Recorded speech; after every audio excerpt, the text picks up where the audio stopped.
ನಾನು ಯಾವುದೇ ಕಾರಣಕ್ಕೂ ರಾಜೀನಾಮೆ ಕೊಡಲ್ಲ. ನಾನು ಯಾಕೆ ರಾಜೀನಾಮೆ ಕೊಡಲಿ? ನನ್ನ ಹೆಸರು ಎಲ್ಲಾದರೂ ಉಲ್ಲೇಖ ಆಗಿದೆಯಾ? ಡೆತ್ ನೋಟ್ನಲ್ಲಿ ನನ್ನ ಹೆಸರಿದೆಯಾ? ಅಥವಾ ಆ ಸಚಿನ್ ನನ್ನ ಹೆಸರನ್ನ ಎಲ್ಲರೂ ಹೇಳಿದಾರಾ?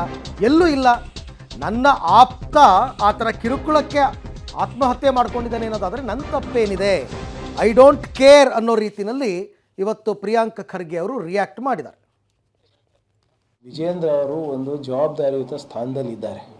ಯಾರೋ ಆಪ್ತ ಅಂದ್ಬಿಟ್ಟು ಮಾಡಿರಬಹುದು, ಮಾಡಿದ್ದಾನೆ ಅಂತಾನೂ ಏನಿದೆ ಗೊತ್ತಿಲ್ಲ. ಯಾರೋ ಆಪ್ತನು ಮಾಡಿರಬಹುದು ಅಂದ್ಬಿಟ್ಟು ನೀವು ರಾಜೀನಾಮೆ ಕೇಳ್ತಾ ಇದ್ದೀರಾ. ನಿಮ್ಮ ತಂದೆಯವರು ಪೂಜ್ಯ ಅಪ್ಪಾಜಿ ಅವ್ರದ್ದು ಪ್ರೂವ್ ಆಗಿದೆ ಅಲ್ಲ ಇವರೇ, ನೀವು ರಾಜೀನಾಮೆ ಕೊಡಬಾರ್ದಾ? ಯಾವ FSL ರಿಪೋರ್ಟ್ ಬಂದಿದೆ, ಕೋರ್ಟ್ನಲ್ಲಿ ಕೇಸ್ ಮುಂದಕ್ಕೆ ಹಾಕಿಸ್ತಾ ಇದ್ದೀರಾ, ಅದಕ್ಕೆ ರಾಜೀನಾಮೆ ಕೊಡಬಾರ್ದಾ? ಇವ್ರಿಗೆ ಏನಾದರೂ ನೈತಿಕತೆ ಇದೆಯಾ? ನಿನ್ನೆ ಮುನಿರತ್ನ ಅವ್ರದ್ದು ಚಾರ್ಜ್ ಶೀಟ್ ಬಂದಿದೆ ಅಲ್ಲ, ಏನಂತ ಬಂದಿದೆ ಸ್ವಾಮಿ? ಅದ್ರ ಬಗ್ಗೆ ಮಾತಾಡ್ತೀರಾ? CT ರವಿ ಅವ್ರ ಬಗ್ಗೆ ಮಾತಾಡ್ತೀರಾ? ಏನು ನಿನ್ನೆ ಭಾಳ ಸವಿಸ್ತಾರವಾಗಿ ಚಾರ್ಜ್ ಶೀಟು ಸಲ್ಲಿಸಲಾಗಿದೆ ಮುನಿರತ್ನ ಅವ್ರ ಬಗ್ಗೆ. ಅದ್ರ ಬಗ್ಗೆ ಏನಂತೀರಾ ನೀವು?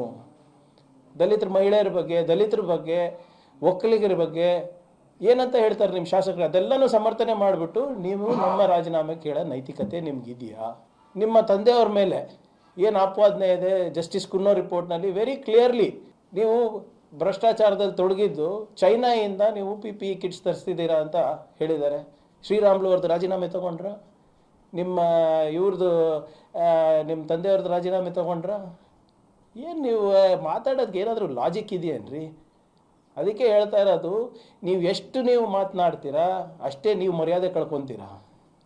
ಏನೇ ಇದ್ರೂ ದಾಖಲೆಗಳು ಇಟ್ಕೊಂಡು, ಪುರಾವೆಗಳು ಇಟ್ಕೊಂಡು, ಡಾಕ್ಯುಮೆಂಟ್ಸ್ನ ಮುಂದಿಟ್ಕೊಂಡು ಮಾತಾಡಿದ್ರೆ ಅದಕ್ಕೆ ನಾವು ಉತ್ತರ ಕೊಡ್ಬೋದು. ಸುಮ್ಮನೆ ನೀವು ನಿಮ್ಮ ಲೀಡರ್ಗಳಿಗೆ ಮನವೊಲಿಸ್ಲಿಕ್ಕೆ ನೀವು ಮಾಡ್ಕೊಂಡು ಹೋದರೆ ಅದಕ್ಕೆಲ್ಲ ಉತ್ತರ ಕೊಟ್ಕೊಂಡು ಹೋಗ್ಲಿಕ್ಕೆ ಆಗೋದಿಲ್ಲ. It's a waste of time.